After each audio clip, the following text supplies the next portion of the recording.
உங்களுக்கு உடல் சூடு அதிகமாக இருக்கா? உடல் சூடு அதிகமாக இருக்கனாலே நம்ம செய்ய வேண்டிய முதல் விஷயம் எண்ணெய் குளியல். இந்த எண்ணெய் குளியலில் மிக மிக நுட்பமான விஷயம் இருக்குது. அது என்னென்னு பார்க்கும்போது ஒவ்வொரு எண்ணெய்க்கும் ஒரு தன்மை இருக்குது. உதாரணமாக தேங்காய் எண்ணெய் அப்படி இருக்குது அப்படின்னா, தேங்காய் எண்ணெய் அப்படிங்கிறது நம்ம உடல் வெப்பநிலையை சமநிலைப்படுத்தும். நல்லெண்ணெய் அப்படிங்கிறது தேங்காய் எண்ணெயை விட கொஞ்சம் குளிர்ச்சியானது. அப்போது நம்முடைய உடம்பு அதிகமாக சூடாக இருக்குது அப்படின்னா நல்லெண்ணெய் குளியல் அப்படிங்கிறது ரொம்ப ரொம்ப முக்கியம். அதனால தான் வாரத்துக்கு 2 நாள் எப்படினாலும் நல்லெண்ணெயில் குளிக்கணும் அப்படின்னு சொல்கிறாங்க. ஆண்களாக இருந்தால் புதன்கிழமை சனிக்கிழமை ஆகிய நாளில் எண்ணெய் தேய்ச்சி குளிக்கணும். பெண்களாக இருந்தால் செவ்வாய்க்கிழமை வெள்ளிக்கிழமை இந்த 2 நாளில் எண்ணெய் தேய்ச்சி குளிக்கணும்.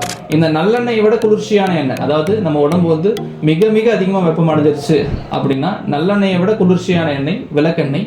இந்த விளக்கெண்ணெயை பயன்படுத்தும் போது மிக மிக குறைவான நேரம் தான் நம்ம தலைக்கு விளக்கெண்ணெயை பயன்படுத்தணும். உடல் அதிகமாக சூடாகும் போது தான் நம்ம விளக்கெண்ணெயை பயன்படுத்தணும். பொதுவாக நம்ம எண்ணெய் தேய்ச்சி குளிக்கிறோம் அப்படிங்கிற பட்சத்தில் நல்லெண்ணெயை நம்ம வாரத்தில் 2 நாள் எண்ணெய் தேய்ச்சி குளிக்கிறது அப்படிங்கிறது மிக மிக முக்கியம். நன்றி.